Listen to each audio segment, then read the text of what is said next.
escucha? ¿No está prendido? Muy buenas tardes otra vez. Buenas tardes. Eso. Mi nombre es Luisa Jimena Lira, soy mexicana orgullosamente. ¡Bravo! Y vivo en Londres desde hace casi 18 años. Estoy muy contenta de estar aquí por primera vez en un congreso de metafísica y en la bellísima ciudad de Buenos Aires. Y por ser primera vez que aquí canto, en nombre del Padre, en nombre del Hijo y del Espíritu Santo. Bueno, vamos a comenzar. Yo les preparé unos videos porque quiero que todos se transporten hacia Londres. Los quiero llevar hacia allá. ¡Claro! ¿Por qué? Porque el objetivo de esta actividad es que todos veamos al Maestro Saint-Germain como un ser humano que él fue, que él reencarnó, carne y hueso, vaya, dice la palabra, y no lo tengamos en esa imagen de un ser que está en el espacio sideral, que él es nuestro amigo, que nos amiguemos del Maestro Saint-Germain, que lo hablemos, para que él venga con nosotros a trabajar mano y mano. ¿Les parece? Sí. Perfecto. ¿Vamos?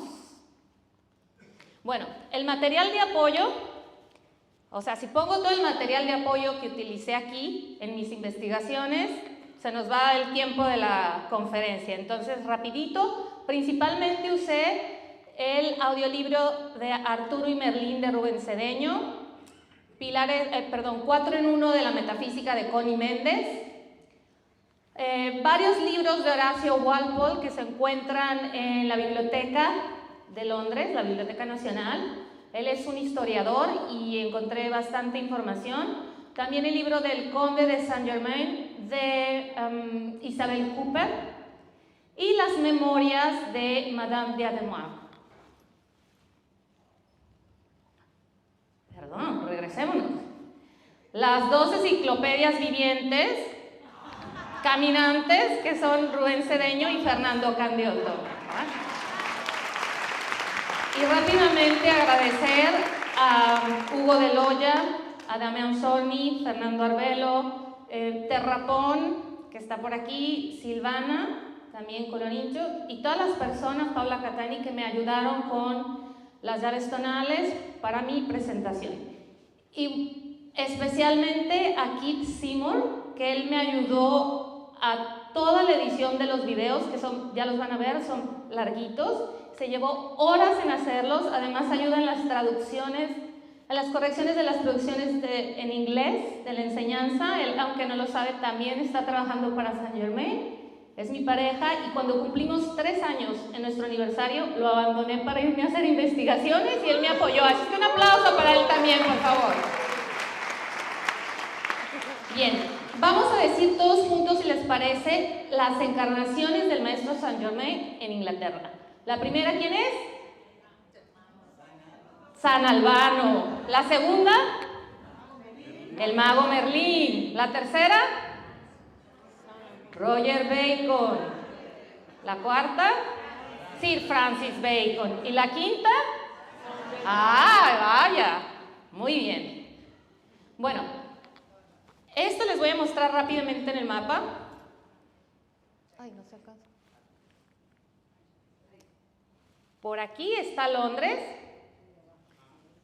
por aquí, y trabajamos un poquito al norte, que está St. Albans. ¿Dónde quedó? Acá. También trabajamos aquí en Somerset, en Cornwall, Tintagel, y otra vez al norte de Londres, que está Oxford. Así nada más de rapidito. Bien, vamos a empezar con San Albano. ¿Tengo que volver a picar? San Albano. Me encuentro en la ciudad de St. Albans, Herefordshire, en Inglaterra. Detrás de mí está su catedral. Me encuentro en la ciudad de St. Albans, Herefordshire, en Inglaterra. Detrás de mí está su catedral. Aquí se encuentran los restos de San Albano, primer mártir de Inglaterra y también encarnación del Maestro Saint-Germain. Esta catedral es el lugar más antiguo de adoración cristiana en Inglaterra. Esta es la colina por la cual subió Saint-Germain en su encarnación como San Albano. Él era un hombre hermoso, rubio, alto y fornido, muy bondadoso y místico, visiblemente destacado para la época en la que vivía. La vida de este santo está llena de misterios y leyendas, entre ellas que él no fue martirizado. Él no conocía el cristianismo y aún así dio resguardo a un sacerdote cristiano que se escondía de los soldados romanos, y al presenciar la devoción del sacerdote, se convirtió al cristianismo en ese momento. Cuando llegaron los soldados a su casa, se hizo pasar por el sacerdote y los soldados se lo llevaron a la colina. Ahí surgió una fuente de agua milagrosa y la tierra se cubrió de flores. Por eso las rosas son el símbolo del santo. Y es por eso que el verdugo se negó a matarlo. Él se contagió de esa devoción también, al igual que San Albano, y entonces a él también le cortaron la cabeza. Y en ese lugar es que ahora está la catedral. Esta catedral tiene una mezcla de estilos por su antigüedad que data desde el año 793 después de Cristo, cuando era un monasterio, y se fue reconstruyendo y agrandando. En la estructura actual, los arcos normandos originales sobreviven principalmente debajo de la torre central y en el lado norte de la nave. Los arcos del resto del edificio son góticos, tras las reconstrucciones y ampliaciones medievales y restauración de la época victoriana. Además de la tumba de San Albano, destaca un exquisito vitral con su imagen. Los restos de este primer santo de Inglaterra se encuentran detrás del altar sobre un túmulo muy grande cubierto con una tela roja intensa y motivos dorados. Es aquí, en St. Albans, que empiezan las reencarnaciones de nuestro querido avatar en Inglaterra. Pero no solo fue esta encarnación, enseguida les llevaré a otras ciudades y también regresaremos aquí mismo.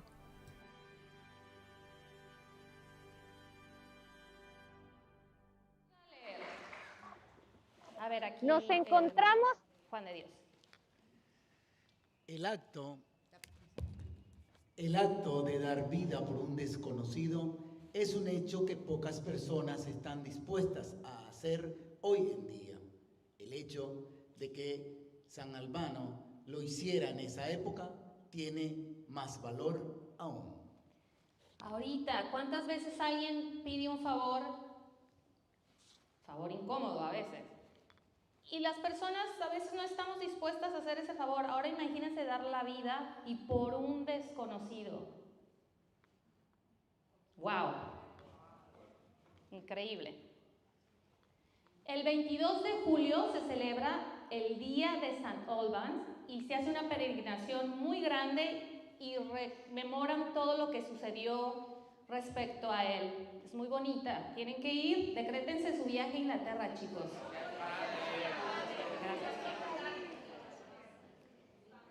Bien, ahora nos vamos a ir con el mago Merlín.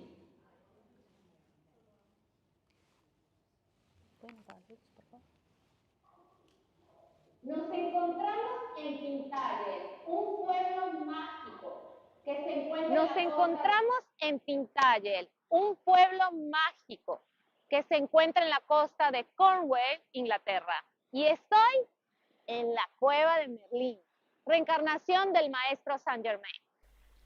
Es aquí en Tintagel, justo en este lugar, que llegaron la Madre María y José de Arimatea junto con otros con la misión de traer el Santo Grial. La Madre llevaba el Santo Grial en sus manos, y al llegar a la tierra, todos se arrodillaron en la arena, y el Maestro Jesús se manifestó y dio la primera bendición y ceremonia del Santo Grial. Este lugar está cargado con esa energía. San José, quien había sido esposo de María y padre de Jesús, alrededor de 500 años después viviría aquí en esta cueva en su encarnación como Merlín. Inglaterra estaba invadida por los romanos y se encontraba con reyes de pequeños condados por todas partes. Se necesitaba un rey que la unificara, un rey poderoso, de buena voluntad, inteligente, noble y justo.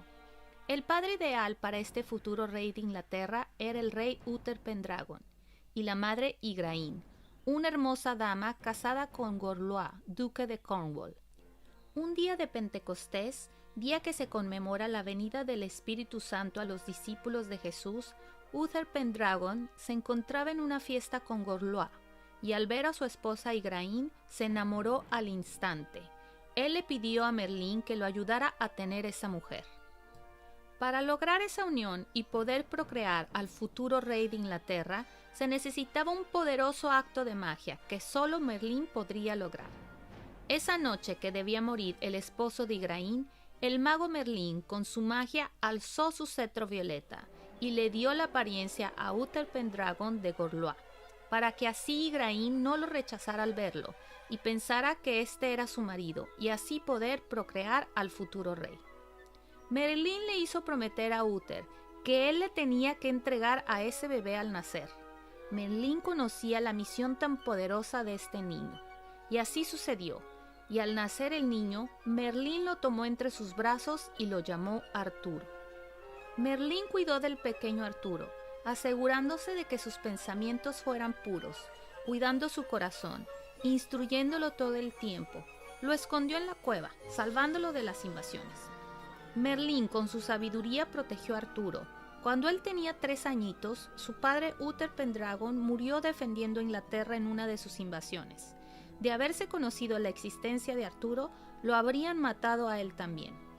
Después de eso, se lo entregó a Sir Héctor, un caballero noble, quien lo creó como su hijo, mientras al mismo tiempo Merlín lo siguió instruyendo. Esta es la Catedral de San Pablo en la ciudad de Londres, Inglaterra. Aquí se encontraba una piedra y en medio de ella estaba clavada una espada. Tenía ahí muchísimos años y nadie la había podido sacar.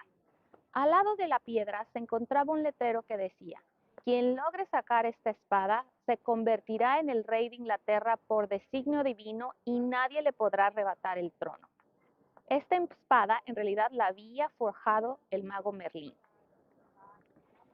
Un día de Navidad, el arzobispo de Canterbury convocó a todos los caballeros para que vinieran aquí e intentaran sacar la espada de la piedra. El mago Merlín aconsejó a Sir Héctor, el padre adoptivo del rey Arturo, que vinieran hasta aquí a este lugar.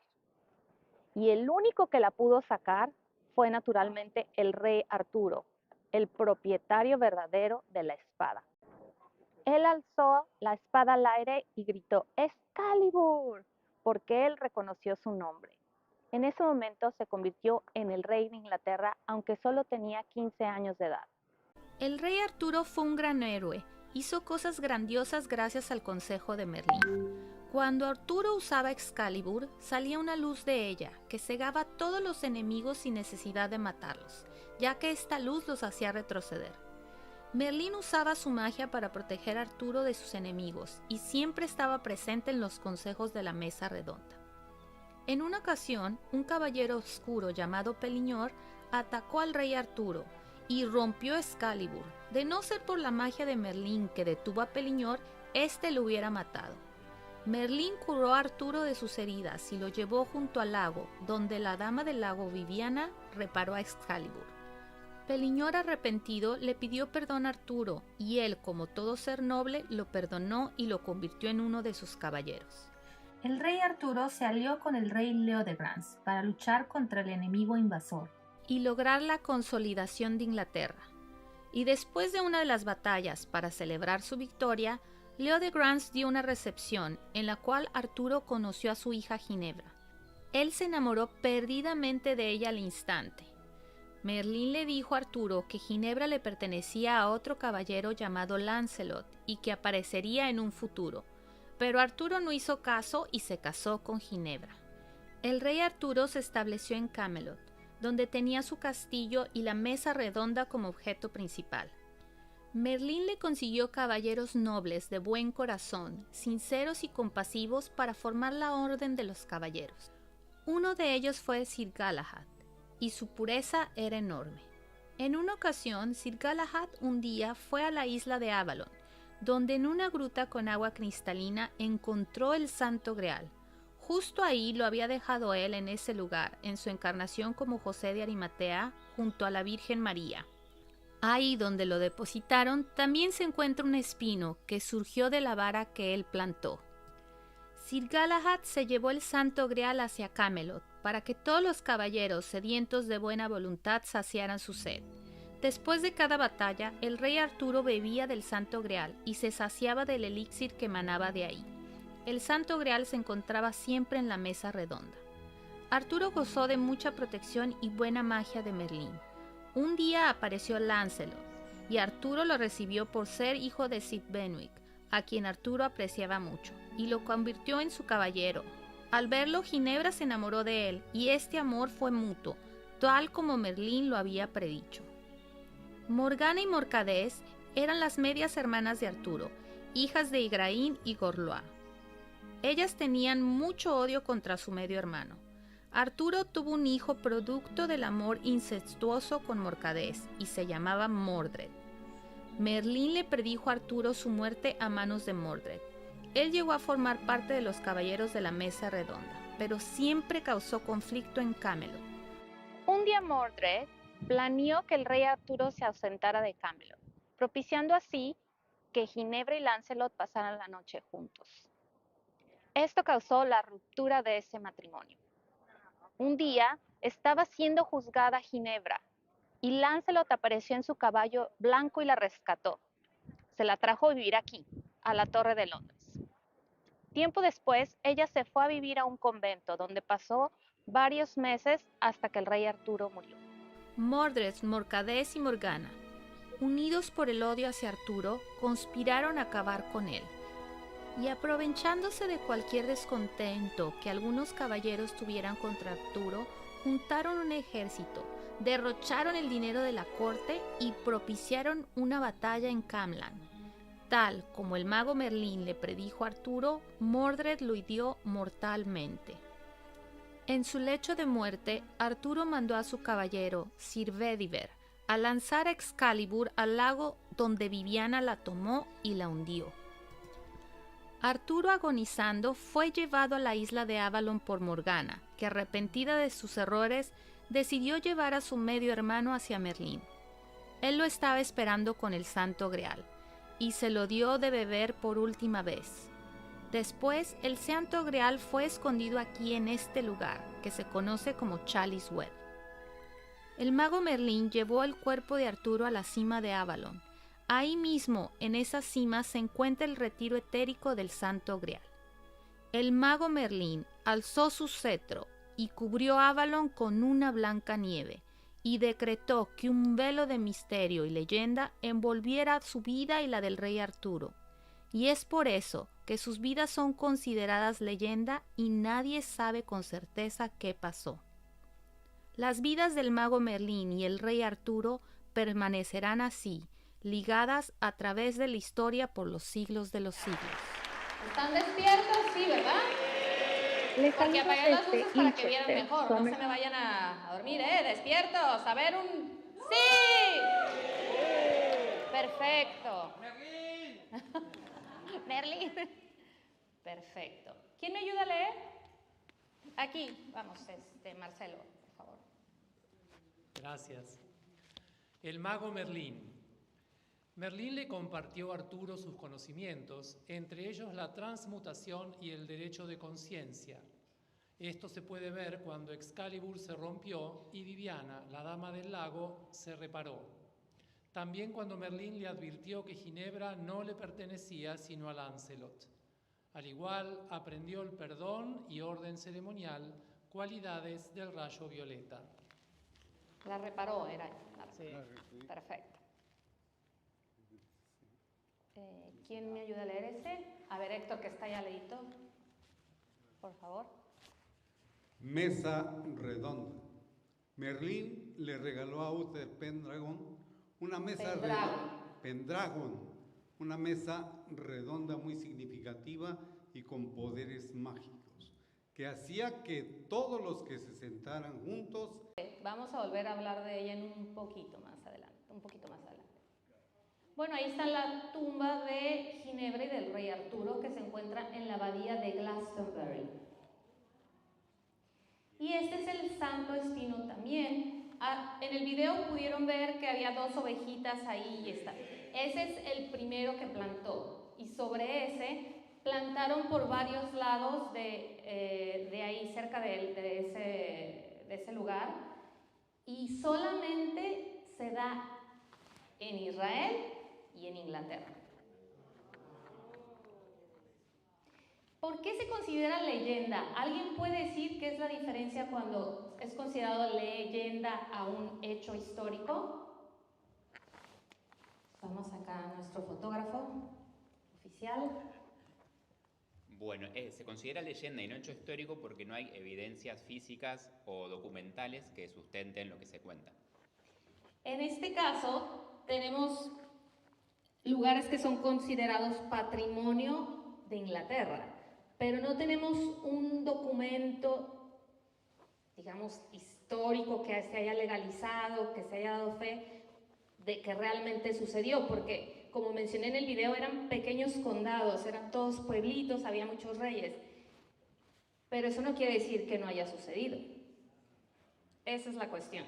Y más para personas que no creen en la magia. Nosotros sabemos que la magia existe, y en este caso Merlín usaba la magia blanca.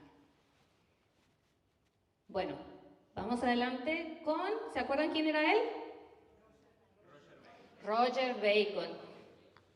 El año del nacimiento está entredicho en 1219, 1220, por la misma razón, porque no está el acta de nacimiento registrada, y fue del 1920, 1219-20, al 1292.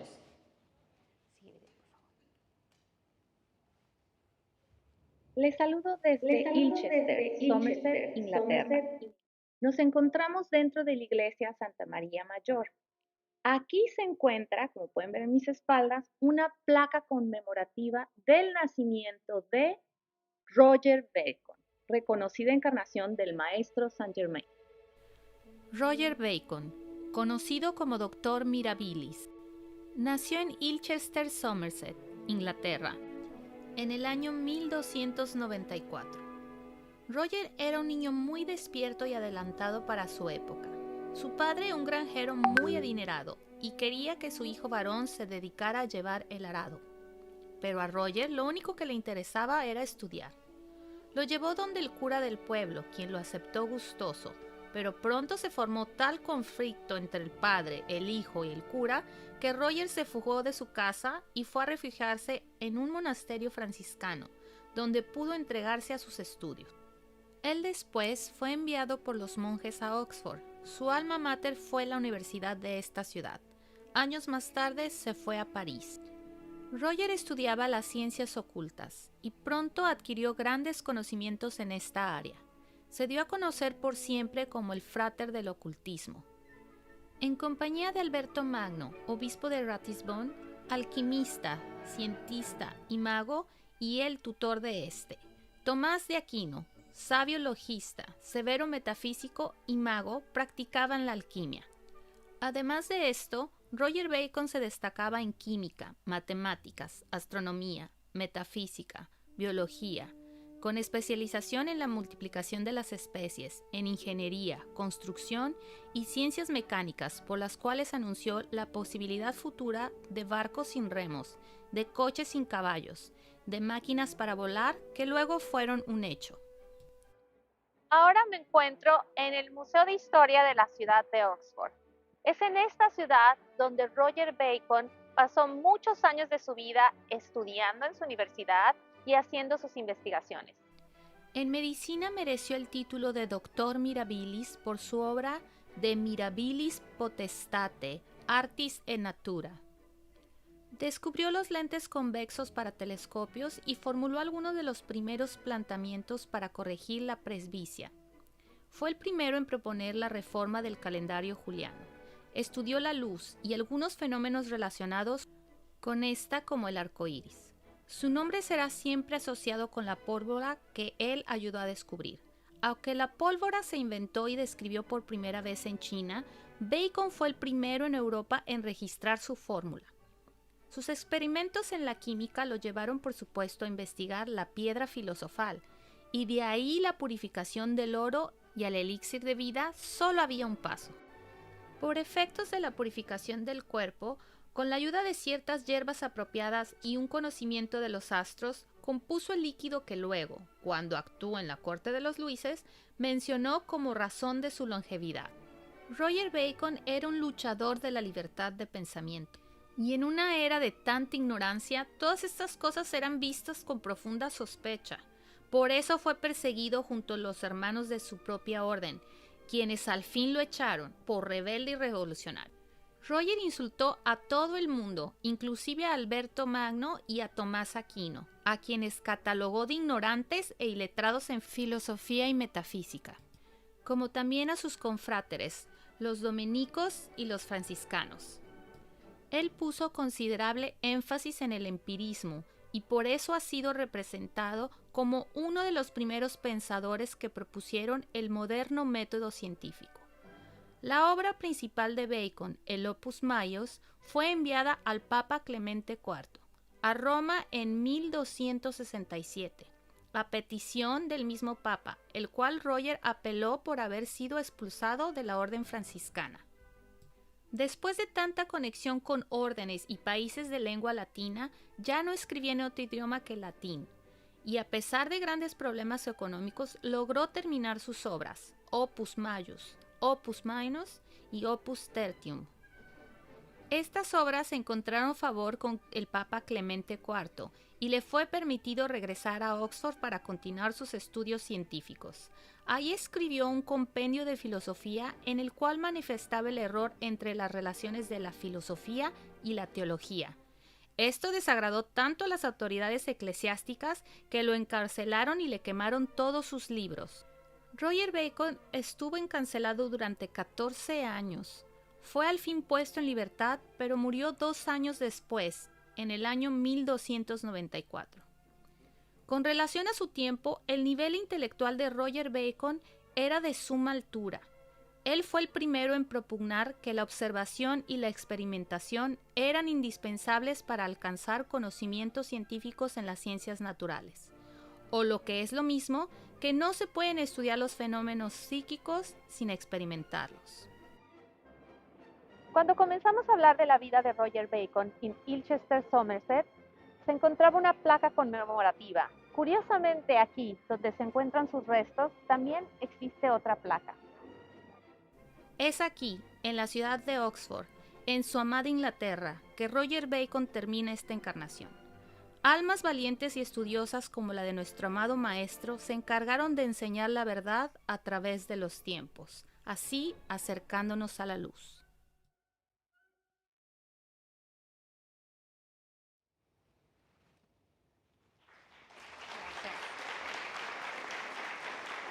¿Se dan cuenta las similaridades que existen de una vida a otra?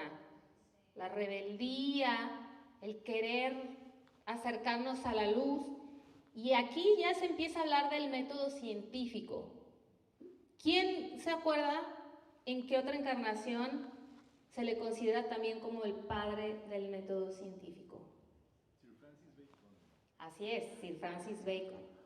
¿Y si se fijaron que dijo que empezó a estudiar el fenómeno del arco iris? Que son los 7 rayos. Muy bien. Bueno, otro video, chicos. La vida de Sir Francis Bacon. Esta es la que a mí en lo personal me pareció ya más cercana a nuestros tiempos, donde encontré bastante información que la verdad yo no había escuchado algunas teorías. Por cierto, todo lo que está en los videos, si alguien tiene duda y quiere saber de dónde lo saqué, tengo todas las referencias, porque nadie me lo contó. Yo fui y lo investigué absolutamente todo y está en un registro o documento oficial. ¿Ok? Sí, claro, vamos a empezar. Sir Francis Bacon. Me encuentro en la Casa York, o como se llama, la Compuerta. Es lo único que queda de esta gloriosa mansión. Un día, 22 de enero del año 1561, nació Sir Francis Bacon, una reconocida encarnación del maestro Saint Germain. La relación entre la reina Isabel I de Inglaterra y Robert Dudley, Earl of Leicester, Era muy rumorada en la corte primero y después por toda Inglaterra. Se decía que era obvio que eran amantes. Todas las mansiones y títulos que ella le regalaba hacían esto más evidente que él no solo era el favorito, sino algo más. De esta unión se dice que la reina tuvo 2 hijos, uno de ellos Sir Francis Bacon, y luego le fue entregado a Sir Nicholas Bacon y su esposa para que lo crearan. Él vivió en York House y después en Gorhambury House. Nos encontramos en Old Gorhambury House, lugar donde vivió Sir Francis Bacon. Su vida está rodeada de misterios. Esto empieza desde los primeros años de su encarnación. En esta era antropocénica, donde todo sale a la luz, se han encontrado informes donde datan las apariciones públicas de la reina Isabel I ante sus súbditos. Y ahí se relata cómo la reina vino hasta aquí, a este lugar, a visitar al niñito Francis, y relatan sus conversaciones. Entre estas destaca una en la que la reina le preguntó a Francis: «Dime, querido aprendiz, ¿qué es lo más importante que debe aprender un hombre de gobierno?». A lo que Francis le respondió: «Lo más importante que he aprendido es que debo olvidar todo lo que se me ha enseñado». La reina, impresionada por la agudeza mental del niño, le dijo que seguro su tutor tendría algo que decir al respecto. Las visitas de la reina a este lugar eran algo fuera de lo normal. Lo común era que ella mandaba llamar a sus súbditos y ellos iban a verla. Pero el venir a ver a Francis era la excepción. Después, esta casa se descuidó debido a la guerra civil, y a 400 yardas de aquí se construyó una nueva mansión en el año 1777, llamada la Nueva Casa Gorhambury, donde vive el actual 7º conde de Verulam, John Grimstone. Bacon estudió en Trinity College en Cambridge en el año 1573 con tan solo 12 años de edad. Como todo acuariano rebelde, ahí empezó a estar en desacuerdo con lo que decía Aristóteles. En 1576, a los 15 años, ingresó en sus estudios en Gray's Inn, y en el año 1577 fue a París con el embajador inglés acompañándolo en su misión y para estudiar política y diplomacia. Ahí se interesó en la ciencia experimental y el método científico. Inspirado, inscribió su obra Instauratio Magno de Dignitatis Scientiarum, destinado a devolverle al hombre su autoridad sobre la materia. En febrero de 1579 regresó a Londres a la muerte de su padre Sir Nicholas Bacon. Al no recibir herencia, se volvió a Gray's Inn como residente y se vio obligado a trabajar y estudiar al mismo tiempo. Mientras tanto, seguía escribiendo. Esta es Gray's Inn, y detrás mío se puede observar una hermosa estatua de Sir Francis Bacon. Él estudió aquí y además fue su guardián y tesorero por 8 años. Gray's Inn es una de las inns de la corte. Las inns son asociaciones profesionales de abogados y jueces de Londres. Para poder litigar y ejercer como abogado en Inglaterra y Gales, una persona debe pertenecer a una de estas asociaciones. Esta es una hermosa estatua de Sir Francis Bacon y fue puesta en este lugar porque él estudió aquí y se volvió miembro y más tarde guardián y tesorero por 8 años consecutivos. En 1582, Francis se volvió abogado y 2 años después se convirtió en miembro del Parlamento. Poco a poco fue progresando de lector a juez y abogado de la reina Isabel I. En 1797 escribió la obra Ensayos, y a la muerte de la reina en 1603 se convirtió en uno de los caballeros del nuevo gobierno del rey James VI y I de Inglaterra. Este es el Globo de Shakespeare, una representación del teatro isabelino donde Shakespeare presentaba sus obras, aunque es muy rumorado que quien las escribía era Sir Francis Bacon. 2 años después escribió Advancement or Learning, dedicado al rey. En Gray's Inn se celebraban unas fiestas de disfraces muy elegantes y estrafalarias, donde se presentaban obras de teatro de la producción de Francis Bacon. Él contrataba a la compañía Lord Chamberlain's Men, que era donde trabajaba Shakespeare. La relación entre él y Bacon era muy cercana. En 1909 se descubrieron 8 obras de Shakespeare en formato de cuarto, en la moderna casa de Gorhambury. Estas son Tito Andrónico, Ricardo III, Ricardo II, el rey Lear, el rey Juan, Romeo y Julieta, Hamlet y Enrique IV. Los saludo desde la ciudad de Oxford y detrás de mí están viendo Bodleian Library. Es la librería Bodleian, aunque en realidad son 26 las librerías. Todas ellas pertenecen a la Universidad de Oxford. Es aquí que trasladaron los 8 cuartos de Shakespeare en el año 1923. Estos cuartos fueron encontrados envueltos en papel marrón y escondidos detrás de unas estanterías. Habían sido colocados ahí y olvidado cuando las pertenencias de la antigua casa de Gorhambury, donde Bacon había vivido hasta el final de su vida, fueron trasladadas a la nueva casa de Gorhambury en 1754. Habían permanecido inactivas en la casa nueva durante 155 años.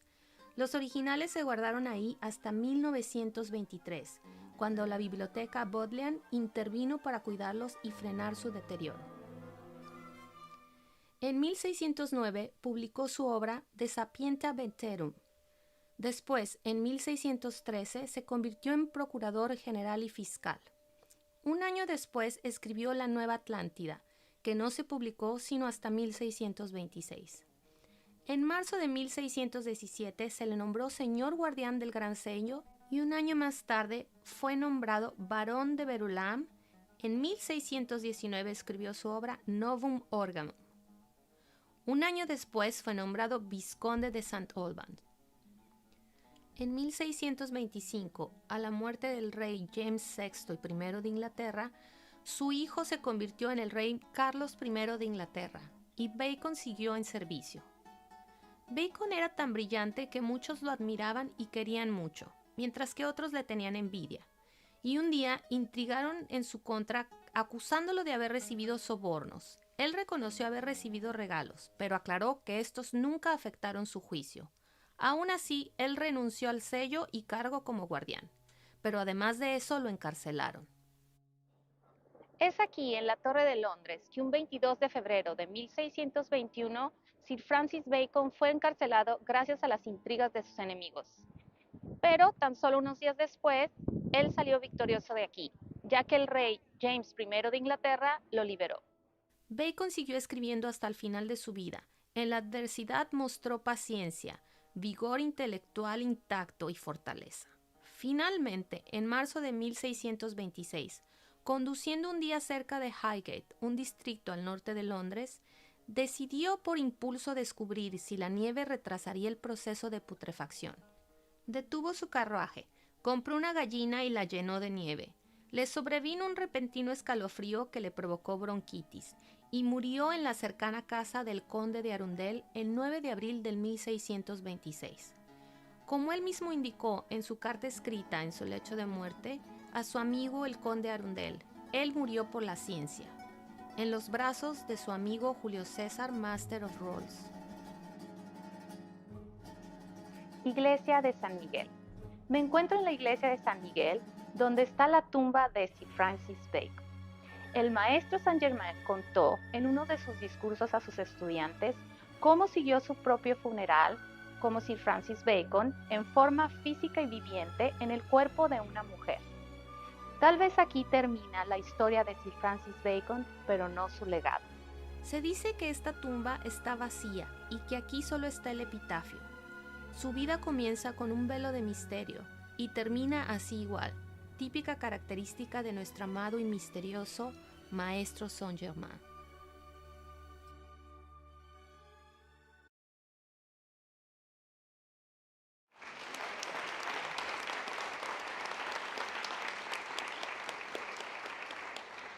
Bien, ¿qué tal lo de los cuartos que se encontraron de Shakespeare? Bueno, ¿quieren saber más al respecto? Ahorita les voy a decir. Bien, este es el castillo de Kenilworth, lo que queda de él. Y este castillo, la reina Isabel I se lo regaló a su muy rumorado amante, el Dudley, así era conocido Dudley. Y Sir Walter Scott escribió una novela donde relata eso, porque la reina iba y llegó a quedar hasta 19 días seguidos, cosa que era completamente inusual si no tenía que hacer nada respecto al Estado, al gobierno, un monarca. Entonces eso dio mucho que hablar y de hecho hay documentos que datan cómo ella mandó a arrestar gente que pues contaba lo que pasaba, que después fueron como considerados chismes, pero en realidad pues ellos estaban diciendo lo que era. ¿Alguien conoce a este autor, Sir Walter Scott? ¿Se recuerdan que escribió algo más? Menciona a una maestra ascendida. ¿Quién me puede decir? A ver, allá atrás. A ver, ahí va el micrófono. Allá atrás me está levantando la manita la señora. Está participando también. Ahí abajo. Exactamente. ¿Y ahí a quién se menciona? A Lady Nada. Lady Rowena. Perfecto. Rowena, perdón. Bien. Estos son unos retratos de la reina Isabel embarazada. El primer es este que es el de que tiene vestido amarillo. Ese vestido la reina Victoria lo encontró en el palacio Hampton Court y estuvo escondido ahí durante siglos. Y ella dijo, bueno, pónganlo en exhibición. Pero le puso el título de la reina Isabel con vestido turco. O sea, ella trae un traje turco, pero está embarazada. Y eso lo confirman los historiadores especializados en el arte Tudor. Y también el otro retrato que está ahí a la derecha está en el Tate Modern. Y aunque no dicen que es la reina Isabel, es la reina Isabel. Bueno, el secretario de Sir Francis Bacon, Sir William Rowley, cuenta en su biografía cómo a él lo llamaban Mister en su certificado de nacimiento, que era un título que solamente se le daba a la realeza. Y también escribió ahí que él nació de los de morado. ¿Por qué? Porque la reina Isabel implementó una ley que solamente, implementó una ley que solamente ella y sus parientes cercanos se podían vestir de morado. Bien, ¿quién puede leer, por favor, rapidito? Aquí, a mí.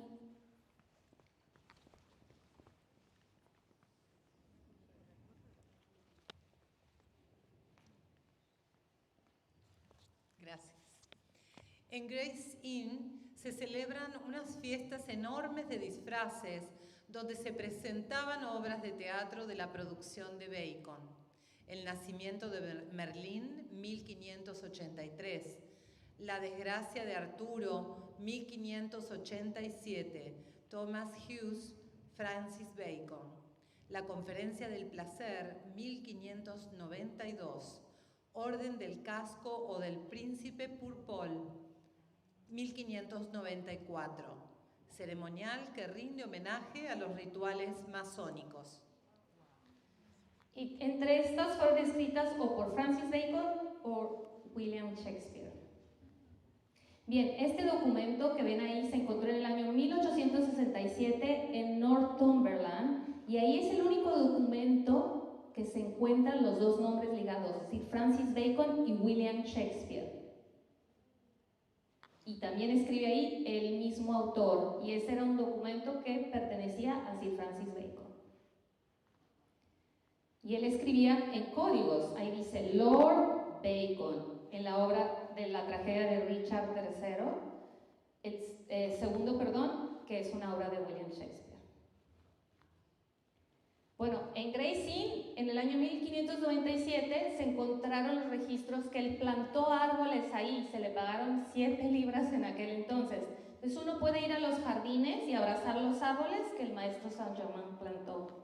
¿Quieren ir? Y ese es un documento que está en la Biblioteca de Londres con la firma, eso no es una copia, eso está escrito por su mano. Con un permiso especial se puede ir y visitar y tocar, contagiarse de esos electrones. Bien, vamos con el último video.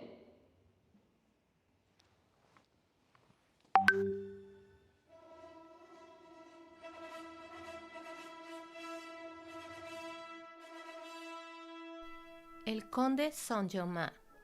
El maestro Saint-Germain ascendió en el año 1684. Su última encarnación fue la de Sir Francis Bacon.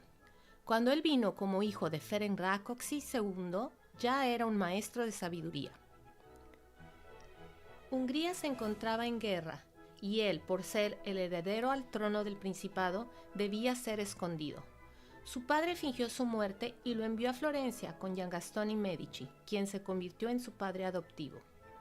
Llegó a la corte de Luis XV con el nombre de Conde de Saint-Germain, título que habría comprado en el Tirol italiano, pero le reveló su verdadera identidad al rey para que se le abrieran las puertas. Luis XV contó con la ayuda de Saint-Germain, quien realizó misiones secretas por Francia, Rusia, Holanda y también en Inglaterra. Existen documentos oficiales en los cuales se encuentra correspondencia entre el rey y el ministro de guerra de Francia, el duque de Choiseul, el mariscal Belle-Île, cartas de la condesa Pauline de Adhemar, dama de compañía de la reina María Antonieta, y todos estos documentos redactan conversaciones con Saint-Germain. Además de esto, la condesa escribió en sus memorias en las que se refería a Saint-Germain como el hombre de los ojos más maravillosos como ningunos otros, los dientes más bellos del mundo y una barbilla partida divina. Ella también escribió en sus memorias cómo lo vio al final de su vida, cuando ella ya era anciana, y él seguía luciendo todo un joven de 40-45 años. En otra carta enviada, cuenta cómo Saint-Germain poco a poco se convirtió en favorito del rey, al igual que Madame de Pompadour. También es mencionado por Voltaire y Casanova, entre otros. En Londres ayudó a resolver el conflicto de la Guerra de los 7 años. En una carta, el duque de Choiseul, quien siempre intentó acabar con Saint-Germain, intrigó en su contra y lo mandó a apresar, pero Saint-Germain fue advertido de esto cuando estaba en Londres y se fue a la casa de su amigo Charles von Hesse, quien era su pariente por parte de su madre Carlota von Hesse. El maestro Saint-Germain jamás se quedó cruzado de brazos, actuaba de misión en misión, viajaba de país a país, siempre en constante actividad liberando a la humanidad. Charles von Hesse era quizá el único que conocía todos sus misterios. Ellos pasaron mucho tiempo juntos y al final, cuando Saint-Germain decidió dejar Europa por un tiempo, lo hizo desde su casa, tal como es mencionado por el maestro Kuthumi en las cartas de los Mahatmas número 49. Saint-Germain, el músico, tocaba el violín y piano con maestría, cantaba con una voz hermosa de barítono, compuso varias óperas. Cuando estuvo en Londres, entre esas se conoce La Inconstanza de Lusa. Me encuentro en Catherine Street, en la ciudad de Londres, Inglaterra. Aquí se encontraba la editorial Walsh, la más famosa de todo Londres. Se publicaron obras muy famosas ahí, como las de George Frederick Handel, y también La Inconstanza de Lusa, nada más y nada menos que del maestro Saint-Germain. Me parece maravilloso pensar cómo el maestro Saint-Germain caminaba por estas calles. Y ahora los llevaré a otro lugar por donde él también andaba. Acompáñenme. Tal como lo prometí, detrás de mí se encuentra el Teatro Real Haymarket. Fue aquí que un 7 de abril se presentó la ópera La Inconstanza de Lusa de Saint-Germain. Así es que pueden verlo, es divino, y por ahí se encontraba Saint-Germain. La premier de La Inconstanza de Lusa fue en el Teatro Haymarket, bajo la dirección de Francesco Geminiani. Entre las piezas musicales más destacadas está Mi bello ídolo, ten piedad de mí, interpretada por la soprano italiana Giulia Frasi, quien era súper famosa en esa época, y es ella quien cantó todos los oratorios de Handel. El príncipe Lacowitz se encontraba en Londres y era un fanático de la música y amigo de Saint-Germain. Él asistió a todos los ensayos. Entre tantas facetas de Saint-Germain, diplomático, mensajero, alquimista, pintor, pianista y compositor, también es el creador de inventos como la locomotora, que se dice fue inventada en Inglaterra en el año 1804. Esta es la historia.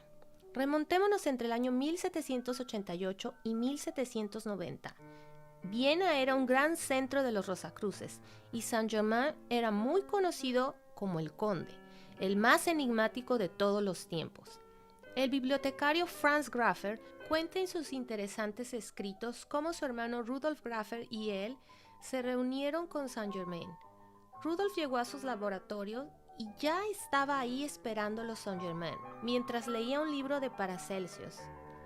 Estuvieron conversando durante varias horas y al final de la reunión, Saint-Germain les dijo que él se tenía que ir, y despidiéndose comentó: «Por la noche me necesitan mucho en Constantinopla, luego en Inglaterra, para preparar 2 inventos que tendréis el próximo siglo, los trenes y los barcos de vapor». Aunque la historia parezca que fueron otros los inventores, en realidad fueron todos ellos ayudados por Saint-Germain. Los hermanos Graf, junto con Franz-Antoine Mesmer y Linden, tuvieron muchas reuniones con él.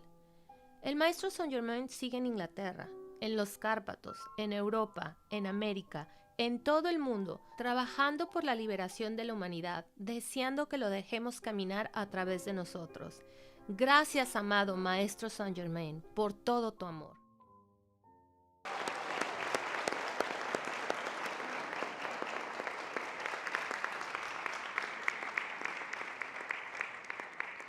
Muchas gracias. Por último, les quiero enseñar eso. Es música inédita del maestro Saint-Germain que encontró en la Biblioteca de Londres. Me dijeron que no le podía tomar fotos, pero ahí tiene la foto.